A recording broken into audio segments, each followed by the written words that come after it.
Magandang araw po sa ating lahat and Merry Christmas mga ka-farmers. So ngayong araw ay ipapakita din po natin itong ating mga alagang tupa. Dahil sa lahat po ng alaga natin dito sa farm ay sila lang po yung bihira nating na ipapakita. So mayroon po tayong 6 na tupa ngayon mga ka-farmers. And way back po nung 2022, bali nabili po namin yung 4 na piraso. So isang lalaki and 2 inahin. And yung isang inahin po ay may isang anak na babae. At nabili po natin yon ng 21,000. So 2025 na po ngayon mga farmers. 6 pa rin po yung bilang ng ating mga alagang tupa. So nababagalan po ako dahil sa kadahilanan po na pag nakakapagpaanak po tayo ng ating mga alagang tupa ay puro lalaki po yung nagiging anak ng ating mga tupa mga farmers. So gaya po nito, anak na lang po ito yung iniwan nating lalaki dahil yung nabili po natin noon ay masyado pong matapang. So ito medyo mabait-bait naman, kaya siya po yung iniwan natin mga farmers. So ayun na nga no, matagal po yung pagpaparami natin ng mga alaga nating tupa. Bukod po sa puro lalaki yung nagiging anak, tag-iisa pa po yung lumalabas. And sa ngayon, gusto na po sana nating sukuan itong ating mga alagang tupa.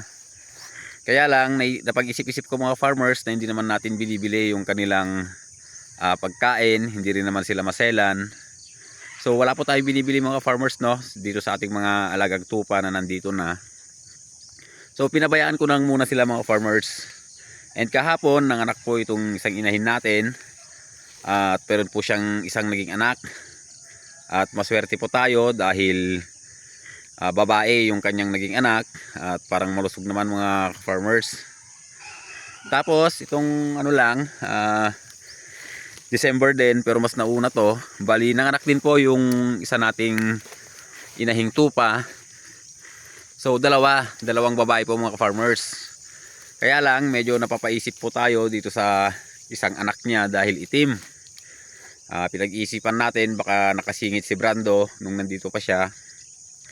Pero dalawang babae po ito mga farmers, kaya naano po tayo, natuwa. Parang magandang panimula to sa susunod na taon. Kasi kung kinukompute po natin yung kanilang edad, kung mabubuhay po natin sila ay pwede na po silang mag-breed by October hanggang November mga farmers. So baka ito na po yung magiging umpisa ng ating pagpaparami sa ating mga alagang tupa. And maganda po at hindi nga po natin sila dinispose. So nung una talaga mga farmers ay medyo disappointed na tayo dahil nga puro lalaki and madalas tag-isa po yung nagiging anak. Pero sa ngayon, maswerte po tayo ngayong taon dahil 3 babae po yung may panganak ng ating mga alagang tupa. So ito mga farmers, medyo payat itong isa nating tupa. Siya lang kasi yung tinatali natin mga farmers, yung nanganak kahapon. Dahil inoobserbahan ko sila, parang ito po yung kanilang pinaka-alpha na kung papakawalan natin sila, siya po yung sinusunod ng ating mga alagang tupa. So pag tinatali po natin ito, hindi po lumalayo itong kanyang mga kasama. So alam naman po natin yung ating mga alagang tupa ay sanay po silang sama-sama. Kaya isa lang po yung tinatali natin mga farmers. And maganda rin po sanang pakawalan.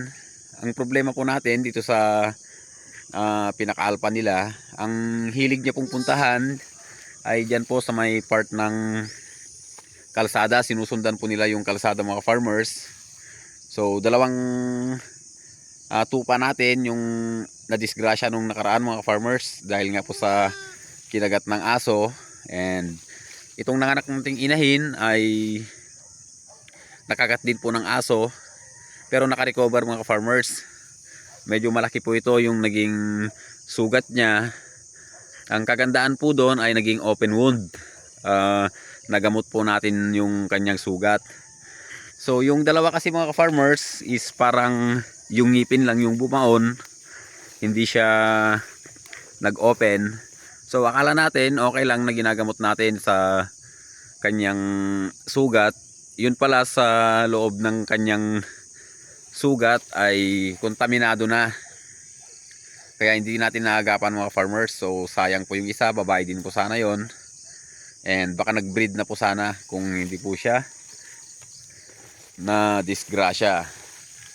So mga farmers, no, low maintenance tong ano natin, mga alaga nating tupa. Gaya din po siya ng kambing. Pero kung i-compare natin sa kambing mga farmers is mas mababa pa talaga yung gastusin dito sa tupa dahil almost 3 years na po akong nag-ano sa tupa mga farmers, no. Hindi po tayo hindi tayo nagbibigay ng vitamins. So talagang pinapakain lang natin sila. Di gaya po ng kambing, syempre kailangan nating magpurga, B-complex, iron. So marami pong kailangan yung kambing kahit pa paano mga farmers. So ayan. And puntaan pala natin, no, yung kanilang pabahay. Dahil nga nung nakaraang bagyo ay tumaob na talaga. At ang ginagawa po natin ngayon mga farmers ay kinukuha po natin yung mga materyales na pwede pa nating pakinabangan. Dahil sa susunod na taon mga farmers, January, ay igagawan na po natin sila ng kanilang pabahay dun sa ating manukan, malapit doon. So ay mga farmers, inumpisa na po nating kunin yung mga pwede pang pakinabangang gamit. So magaganda pa naman yung mga kahoy dyan. So ayan, yung yero, kukunin po natin lahat yan mga farmers. Assemble natin ulit siya. So yung pinakaingat-ingatan nilang parador na dinala dito, nadali rin po ng bagyo, so hindi na magagamit. And itong pinaka main na structure namin talagang ayan, sirang-sira. So dito sa likod mga farmers, yan, buo pa naman siya. Pero babaklasin na rin natin yan mga farmers para magamit natin yung mga yero and yung mga kahoy. So okay pa. At ayun mga farmers, sana makapagparami tayo ng alaga rin nating mga tupa para kahit papano ay meron din tayong maibenta sa mga susunod na panahon. So hanggang dito na lang mga farmers, at sana po i-subscribe nyo itong aming maliit na channel, and wag nyo na rin pong kalimutan mga farmers, i-like. So kahit yun lang po mga farmers, pamasko nyo na sa akin. Merry Christmas ulit.